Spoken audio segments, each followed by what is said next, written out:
Hello, boys of the Galloway cross country team for 2014, the Galloway Scots.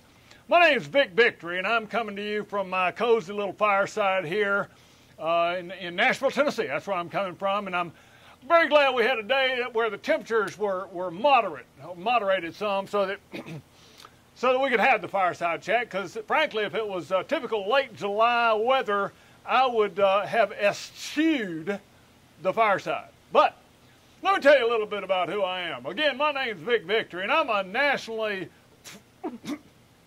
recognized athlete, educator, and motivational speaker. I tend to combine in my work the latest information and techniques in the worlds of sports psychology, exercise physiology, food science, and even, sure, I even go into quantum physics, and I may treat you to some esoterica from the world of quantum physics even today. All right, now this might be my first foray into trying to tweak the excellence of a group of athletes such as you. Track is really the one sport that maybe I've not excelled at. Frankly, I got a little shame around track. Back in 7th grade, my science teacher, he saw in me somebody that really looked like I could tear it up on the track, and he said, in no uncertain terms, Vic, you got to go out for track. Well, they pegged me as a 400-yarder. Well, look, have y'all run some 400-yard things with I think old Riley? Riley gets you running 12 of those things periodically. I understand that. The 400 is a difficult race. In my whole career in 7th grade, I never broke 72. And if that's not shaming, I don't know what is. So let me tell you, I've got to build my resume, build my credibility with you, and I'm going to do it this way. I'm going to give you a litany, one by one, of the different sports in which I do excel. And we'll start there, and we'll go from there. So the sports in no particular order are football,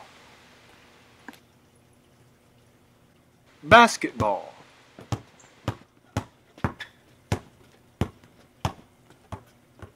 frisbee, soccer,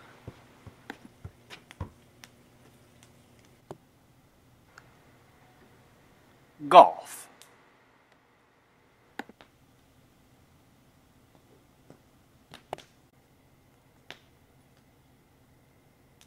juggling,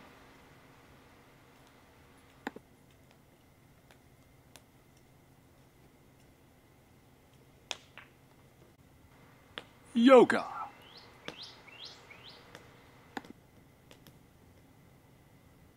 pool shark, and swimming.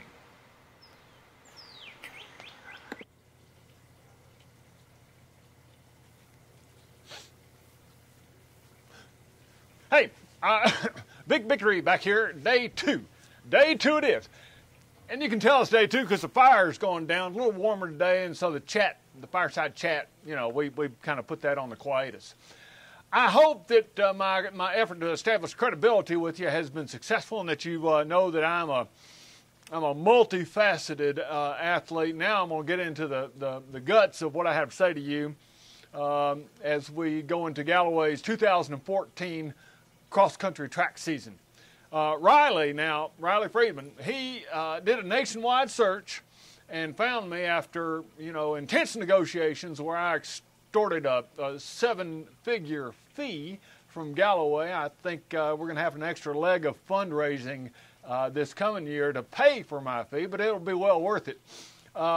Once I got that money in hand, I did a little research on you guys, as well as doing some spying. You may have seen a black sedan with out-of-state tags on it, kind of following you on some of your training runs, because I've been watching you, and I know a little more about you than you know about me, and I'm going to tell you what I know. So you guys have 17 years straight going to state. Now that's nice. That's nice. But we're hoping to make it 18, and we're hoping to kind of kick it up a notch. You have got, I know this, you've got a solid group of athletes returning. Upperclassmen is what we call them in my day. I don't know what you refer to some of those guys as. And you got a good bunch of young talent on board. Now, I know that your coach has designed workouts that involve both sprints and speed and endurance and time, and that he's going to optimize this effort.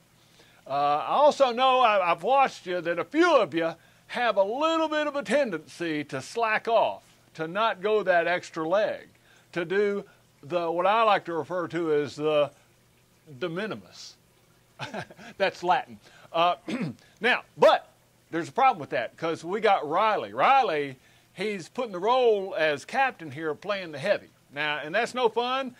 He can be an absolute pain in the butt, is what I know. But let me tell you something about Riley in case you don't know it. He is leading by example. And you can trust somebody that leads by example. If he were farting off, I'm sorry I said that word, if he were, you know what I mean, you know what I'm trying to say. All right, let's get into some food science, some latest, greatest food science. But before we start, let me tell you a quick story about back in the day when I was playing football at what I like to refer to as the University of the South. We would get up on a Saturday morning and go to the dining hall called Gaylor, and at 9 o'clock would be fed the training meal. And just to tell you how antiquated their food science was back in the day, they'd serve us up a microwaved baked potato wrapped in aluminum foil, and I still can't figure out how they did that, and a steak that was cooked to oblivion and was tougher than shoe leather. And they thought, oh, this is a manly meal for some football players, steak and taters. Well, that was crazy. I woke up feeling good on dang day, and then next thing you know, after I've shoved that stuff in my mouth, I'm tired. What do I want to do? I wanted to take a nap. So what are you guys going to be eating? I'll show you what you're going to be eating, and I've got the latest, greatest science of food preparation right over here. Come with me, please. Pardon the dog on the ground. And the other one over here. This is what I call the Tower Garden. And while it doesn't look like much now, barely an afternoon snack, there is broccoli and greens and wheatgrass and all kinds of stuff coming out of here. Soon this is going to be a veritable bouquet, a Tower Garden, a bouquet. So I'm going to be, and I'm going to encourage you to be doing this, eating this stuff. You can, and get some carrots, juice them. Get some beets, juice them. There's a machine, you just jam it in there, juice it. That's good for you. Legumes are your best friend. As a matter of fact, if you eat enough beans out there, you know, and then go for a run, y'all can have all kinds of fun. Musical fun, if you know what I mean. That's all I got on food science. Okay, Scots, now we're moving from food science into exercise physiology. Now, I know that you've got a panoply, that's a great word, panoply of exercises and stretches, and you do hills and fartleks and dales and run around this way and run up in this. Yeah, you got a lot going on there, but I'm going to introduce to you one simple exercise called the blast off that will, by mid-season, I'm guessing you'll just quit running, quit doing everything except just the blast off. So here it is. You stand together. No, well, yes, you can stand together, but stand with your feet together, arms down to your sides like this, almost robotic.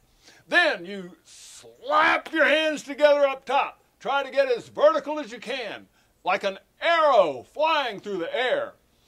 Then you start to slowly but surely bend your knees. You're trying to get your booty as close to the ground as you can. Now, I have gotten a little older and decrepit. Your booty should be on the back of your heels, and your heels should be on the ground. Mine are not, and you should not yet feel any distress. This should be easy for you. Right now, I am about to bust a goiter, and I'm also sweating, and I'm anxious as to whether I'm going to be able to go do the meaningful part of this, the part it's named after, which is the blast off. But, all right, so once you're here in a good full stretch, then we count down together as a team. This is where the teamwork comes in. 5, 4, 3, 2, 1, and then you jump up into the air and yell simultaneously, blast off. All right, Galloway Scots, last little piece of this. I don't know what y'all's goal is this year, but I'm thinking that this is a year for a quantum leap. I'm thinking first in state, all right? I hope that's what you're thinking about. And this jives completely with where I'm going with our conversation, because there's this whole new world of science that explores the behavior of the littlest things. And so we're going to talk a little bit about quantum science. What they found is that everything in the world, everything in life, everything in the universe behaves like a wave. And now that waves, I love the wave because, I mean, that's kind of like running hills. I mean, so there's a running theme here, but everything's wave. So what do you do with that? If you're on a team, what do you do with that? Well, what you don't do with that is, here's R. This is Riley. If his quantum wave, if his energy output is like this, what you don't want is slacker. That's what S stands for, slacker. You don't want to come into this wave with your opposing wave, because what happens? If you get one wave going up and down, the other one going down and up, you're going to end up with M. M stands for mean, all right? The mean here is, it's just going to cancel out the positive vibrations of Riley with the negative vibrations of slacker. All right, you've been in a party and had a great time, and in walks somebody who's got a bad attitude, and everything kind of runs off the rails. Same thing with running. So, your goal as a team is to get everybody's wave in alignment. They might not all be so tall. You've got some great runners, you've got some good runners, you've got some, people on their way up. Just make sure you're in sync with each other. And this way, you can propel each other to greatness that you had no idea you were capable of. So that's my wish for you all, as a team, to come together, synchronize your energies, and just have a great season. And I'm counting on number one, and I will be in touch. And I may even be down for the state meet. I'm going to come. I'm going to come and see you guys. And thank you for letting me work with you here. And just go get on 2014 Galloway Scots. Vic Victory signing out. Take care.